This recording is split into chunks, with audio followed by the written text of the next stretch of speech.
This is Jeff Morton. I just thought to kind of put this little video together here. Hopefully, I can do this in a short period of time, but I kind of want to give you a little history on why I started reading. In 1979, I was in a warship in the Navy, and President Carter was the president at the time, and Ronald Reagan became the president. He won the election.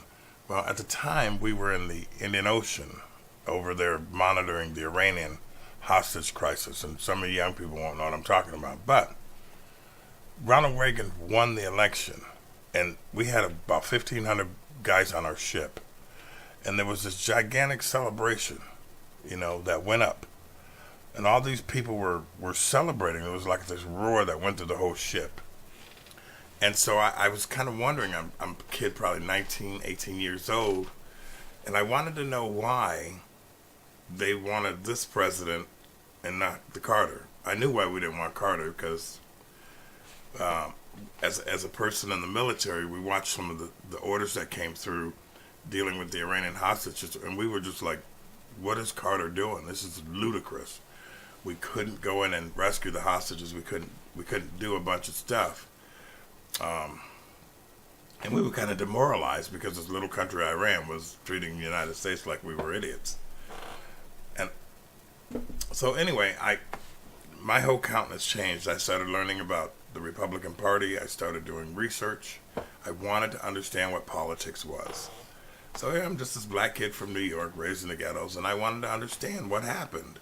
And the more that I started researching the historical information, just on my own. I didn't have computers. I used to spend hours in the Navy. I'd go to the library on my off times, and I'd spend hours just reading about the slave trade and about the Democrat Party and the Republican Party and how it was formed, and all this stuff I would read. I had this voracious appetite to learn, and the more that I learned and studied, the more books that I went into. I mean, Timbuktu, from here to Timbuktu. I read all these black authors, and then there was one named Snowden who he was saying something different. He was talking, and he was an archaeologist. He was talking about how the races had changed several times, and they knew that, and how there were white people and there were Chinese people and Asian people all over Africa throughout the centuries, and his book made sense. I can't think of his first name, but anyway, I started seeing a different story, a different historical account than what we were taught in high school. I began to realize that Dewey, back in the 20s, began to insert all this lunacy into the public school system that was really kind of revised history. They started pushing Darwin as opposed to the Bible. And I began to see this thing that was happening in the school systems, where they were indoctrinating us from the 20s forward into a kind of social, like they were teaching us what they wanted us to know, not history. Well, I didn't know that when I was in high school. Anyway, so I started reading, and I kept reading. I became a conservative in 1980. As a result of President Ronald Reagan. Somewhere down the line, I decided, hey, this crap that we're learning about the racism, this isn't true. And I started learning about black senators and representatives and all these different black folks who were prominent in the 1700s and the 1800s. And I began to realize that most of the slave trade and the hellish treatment of blacks was happening in the South. And also there were black slave owners. And I thought, man, this didn't teach us any of this. So I began to unravel the revised history. And I started reading actual history, and I love history. So I started reading, and that was 40 years ago, roughly 40 years ago, and I've been reading ever since. I have lost a lot of books over the years. I've given away a lot of books that I never got back.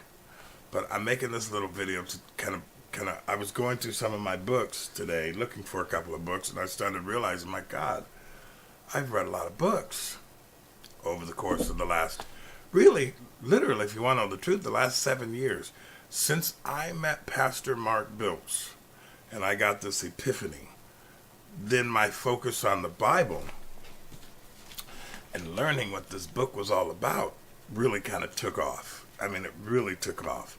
And I began to realize that, I've got all kinds of Bibles around here. I keep these two on my desk because I reference most of them. This is the New King James Version, and then this one's the Scriptures. I've got a few more around here somewhere. Meeting Pastor Mark, he opened up this whole world of wanting to understand the Jewish world. And so I started getting books. I remember Charlie Schiffman, blessed memory, he's dead now. He gave this book to me. I used to do his plumbing. I did plumbing for the Jewish center down in Portland. And also Charlie would have me come and take care of whatever he needed done. But we became great friends. He started teaching me stuff about the Torah. I started going to some of his Torah classes up at the Jewish Cultural Center. Anyway, he gave me this book.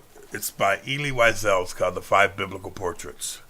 And it's a book that talks about Saul, Jonah, Jeremiah, Elijah, and Joshua from a Jewish perspective as opposed to the Christian narrative that I knew from the churches. This is one of my favorite books. This is because Charlie, he aliyah'd back to Israel, and then he died shortly thereafter. But I grew to love that man. I really did. And he gave me this book. It's fallen apart. I've read it probably 6 or 7 times. But it began to open up a door for me, which I had always asked this question. Why do we read this book and throw the Jewish people under the bus? Why do we read their material and throw them under the bus in the Christian world? I began to learn about replacement theology and all those other things as a direct result of Pastor Mark Bilks. I didn't know about all this stuff. So I started reading this. I read this book here. Mesaliat Yesharim.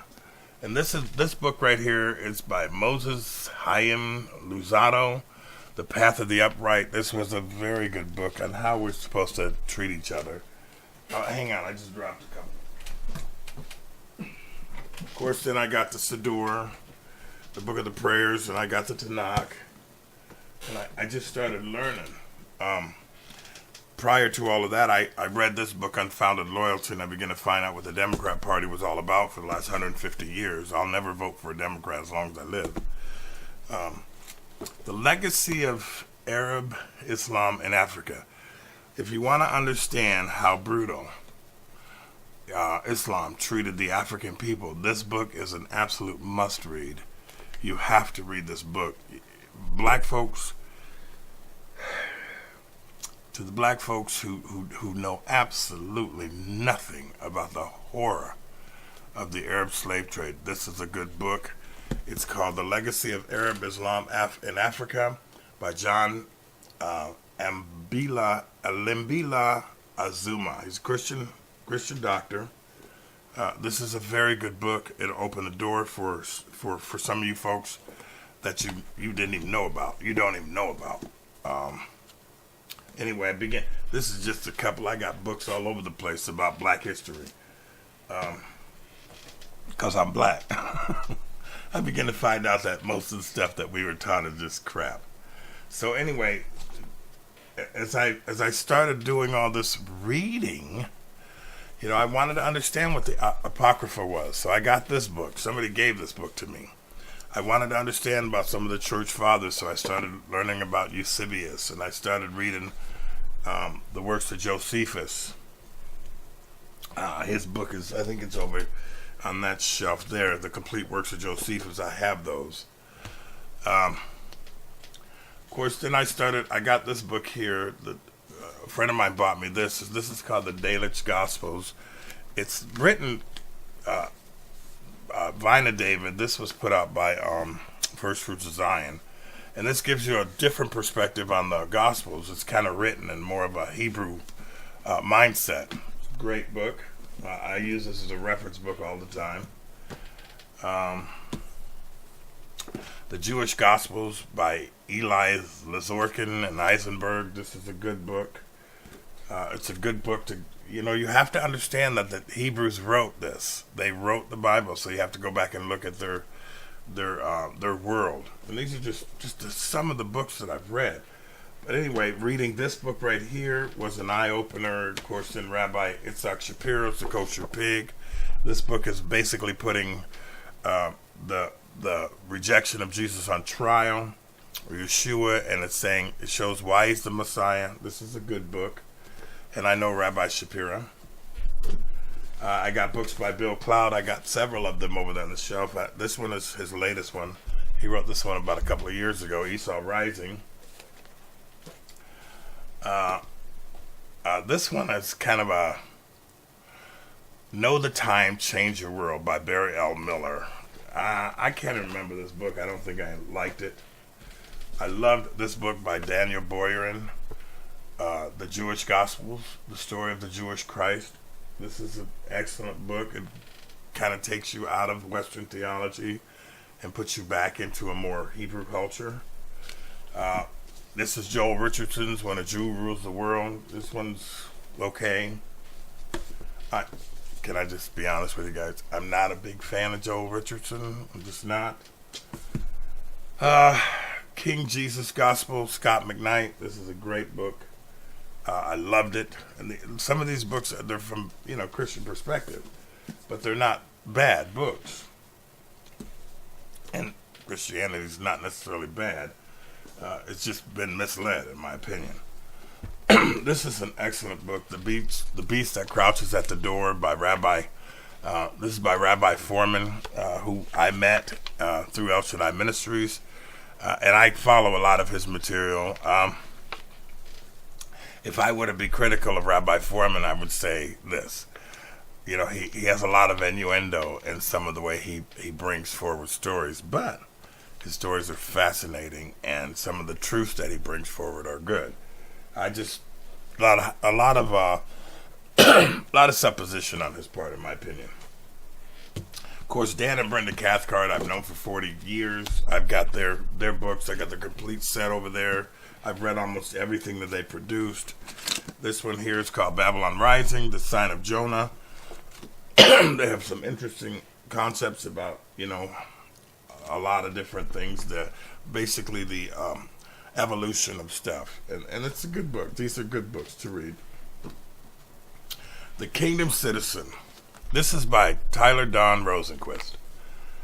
And if you're trying to understand what's happening with a lot of Christian people as we return to the Torah and drag the Gospels with us, this book will kind of open that door for you. This actually belongs to a friend of mine. I just haven't returned it to him yet. But this is a very good book. If you want to understand what all these Christians are doing by returning to the Torah and going back to this Hebrew stuff, this book opens that door for you. His Reign and Our Identity from the Ancient Near Eastern and First Century Perspective. Good book. Great book, Don. I always call her Don instead of Tyler. Don't ask me why. Of course, Pastor Mark Bilt's book, God's Daytimer. He's got another one over there on the Blood Moons. I've read that. This book right here, now, I want to put this one up there. The Roots of Christian Anti-Semitism by Malcolm Hay. This book right here, folks, I cried probably all the way through it, because he goes through and he chronicles the horrible treatment of the Jewish people by the churches. This book will bring you to tears. It'll bring you to tears because of the hellish treatment that the Western churches inflicted upon the Jewish people. Will blow your mind. It'll blow your mind. It's terrible. It's terrible. I thought the slave trade from the Arabs was bad, and also the Democrat Party was bad. But what they did to the Jewish people in Europe, for the most part, and to put entire Jewish communities and churches and burn them, their children, while they sing songs about Jesus. This book will bring you to tears. This is out of print, but I was able to find a copy of it. Okay, so that kind of brings me, up to date. Rico Cortez introduced me to Professor John Walton. Now, John Walton wrote the Lost World series. This is the Lost World of Genesis, the Lost World of the Flood, the Lost World of the Scriptures. He's got another one out called The Lost World of Adam and Eve. I gave that book to one of the kids in our congregation, one of the young adults, I should say. These books are game changers for me. These books began to change the way I understood how the ancient world writes. We interviewed John Walton on our show, Dr. Dina Dye and I did.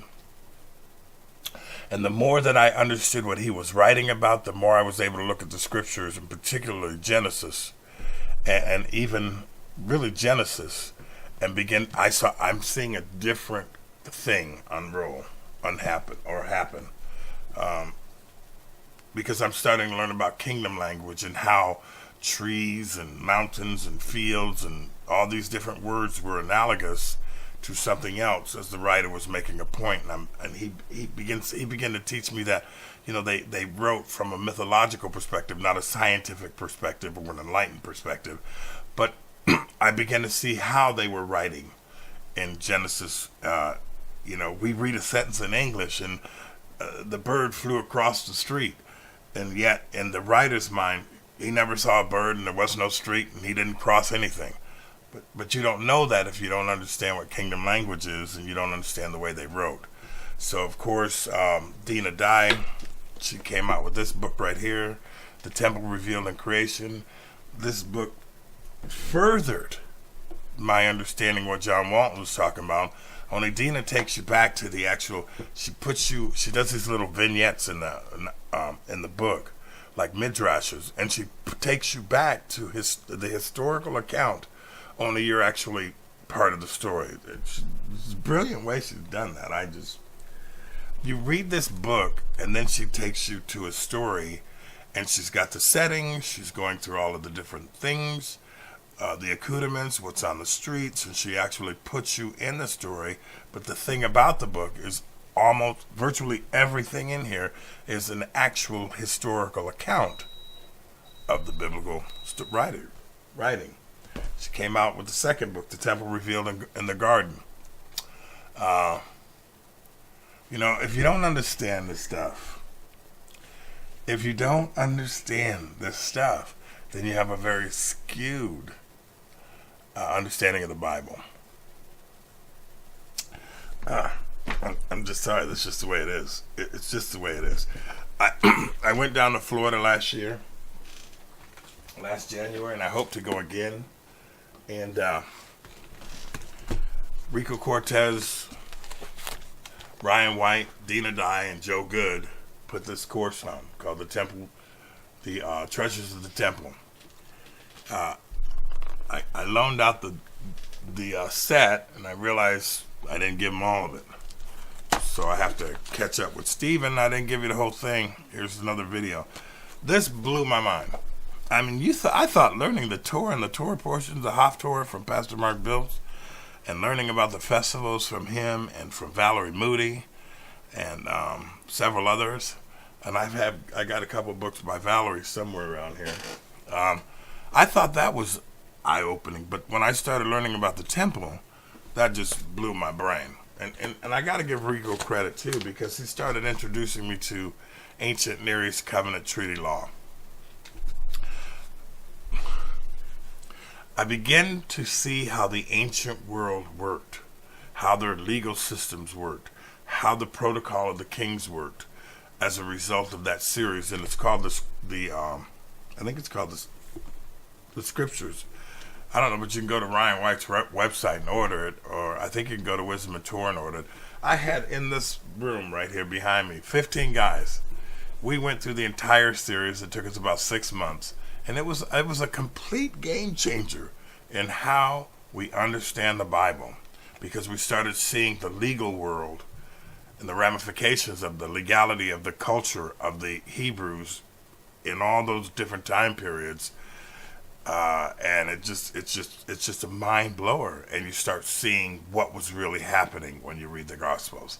You start seeing what was really happening when you're reading the writings, and the Tanakh. It just brings the whole thing alive. I bought this book right here. This is by Joseph Good. $100. You want $100 for this book? And now I know why. Joseph Good. And there was all these people who said, "Oh, Joseph Good rejects the Messiah." No, he doesn't. I asked him point blank. No, he doesn't. That was a myth that ran around for a while. He wrote this book. He and his wife, I think his wife was involved in this. This book will help you understand what the Temple of Israel was. This is kind of a must-have if you're going to study the temple. Even the temple. What is the website I'm thinking of? The Temple Institute with Rabbi Chaim Rickman. They use his material, and they're good friends. They're best friends. But Joseph Good is probably one of the foremost experts on the temples of Israel, and also the location of it. You know, he completely invalidates the idea that the temple was where King David's palace was. Then one of the young ladies sent me this. This is called the Tosefta and the Mishnah, and this is just great information. It helps you understand what's going on, and it gives you a real sense of the Hebrew world. Discovering the location of the temple. This stuff is mind-blowing. I'm trying to go back down to Florida again come January. I reserved a room. Don't have any money to pay for it yet. I don't have the plane ticket bought, but I'm going to trust the King and see if he will help me do that, because I want to go. I really want to go. I'm learning so much, people. And it's not about knowledge. It's about learning, so you can see and understand what the Creator of the universe is doing in our time, in our culture. And when you have that background information and it's not revised, it's not full of replacement theology, it gives you a bird's eye view of what God is doing to restore his rule and his authority over creation, particularly over mankind, to regather the nations. I started learning about Professor Michael Morales, and he's got a couple of books that I've read. I've read this one. This one costs $100. It was gifted to me. Thank you. You know who you are. Who Shall Ascend the Mountain of the Lord was another one. I just loaned that one out to a friend of mine. My wife is coming down. It's time for her to get up, so I'm going to take a little pause here. I'm going to cover up the camera so she can go by. She's heading for the coffee. Good morning, babe. Okay, so the tabernacle preconfigured. If you want to understand, that the universe is a temple, that the earth is a temple, that the garden in Eden was a temple, this book right here will blow your brain up. Okay? I am so grateful to have this book because it brings home. This is a Christian professor, okay? But it brings home, I keep looking at the screen and not the camera. It brings home what Dina Dye is talking about, what Rico introduced. This is you can't stop learning and you can't get comfortable. You have to keep moving and learning, because God is unlimited, so you have to keep learning. But learning about the ancient Near East covenant treaty law, I've read books by Meredith Kline. The Treaty of the Great King comes to mind. George Mendenhall, he's dead now. He wrote all this treaty stuff, understanding that the entire book of Deuteronomy is a treaty, understanding what a parity treaty was, understanding the different languages of the words that were being used, like father and son, didn't mean biological relationships. It meant great king and lesser king, and understanding vassal kingdoms and suzerain vassal structure of the ancient world, learning how kingdoms were set up. It makes, when I read the Bible now, when I read this book, I understand that world. And the more that I learn, the more I realize how much we don't know in Western theology, in the Western churches. Because we've been studying over here, but the actual story is over here. So we have kind of created a narrative that has nothing to do with the story. And you don't know that if you don't study. And what blows my mind is the academic professors, they know all this stuff, it just doesn't filter down into the churches, which is why I appreciate Dr. Dina Dye so much, because, you know, this is a woman who's Jewish, who spent all these years in the churches, and now she's able to take all this information, 40 years of being in the churches, being Jewish, and studying and researching and all this stuff, and she's able to extrapolate it and put it in book form. And really, I mean, I'm telling you guys, if you pay to join her website and you start going through her material, she has the ability to cause you to think and to rethink and to go back and find out what replacement theology did to destroy the biblical narrative. Anyway, learning about the kingdom language, learning about the ancient Near East covenant treaties. There's so much stuff that I've read. There's not enough time to go through this. When you read Henry Clay Trumbull's work on the salt covenant and the blood covenants, and you begin to understand, this guy was a brilliant Christian man, and he begins to outline all these functions of the temple and how things work. When you go back and you start doing your own homework and your own research, and when you commit to understanding the kingdom of God, the information is everywhere. It's not just the Bible. You have to go to outside sources and get a conglomeration of thought from other people, and you start understanding a different story. And there's a lot of stuff that the rabbis don't even talk about anymore. They don't want to be bothered with it in our century. And then there was a time when they were doing everything they could to completely throw the Messiah, Yeshua, under the bus. And, that narrative is popular. But when you go back before all of that and you start reading some of the Talmudic writings, you begin to see they believed in the Messiah all day long. But you won't hear it taught in the synagogues. And the churches won't teach anything about the Jewish history and the account of the Jews. They don't teach this. It's kind of like this wall of separation. So I'm doing my own research, and I'm finding out this. The more that I read and learn, the more I don't understand, and the more I realize how much I don't know, but also the more I see the hand of God operating throughout all of the millenniums, including ours. And it just brings me that much closer to the confirmation that one day, during one of the feasts, his feet will stand upon the Mount of Olives. He will come through the east gate. He will create the Nicanor gate. All of these different functions of the Sanhedrin will be restored, and he will rule over the nations. It's just, I believe this with everything because the information is everywhere. All you got to do is look, believe, and then go study for yourself. So I probably took a whole lot. Oh, it's 30 minutes. Okay, I'm done. God bless you guys. Have a great Sunday. I've been up for a couple of hours because I only sleep for 5 hours, and then I get up and I have my coffee and start doing stuff like this. Okay? Anyway, have a good day. See you guys at the men's meeting, those of you who are going to be there. Bye.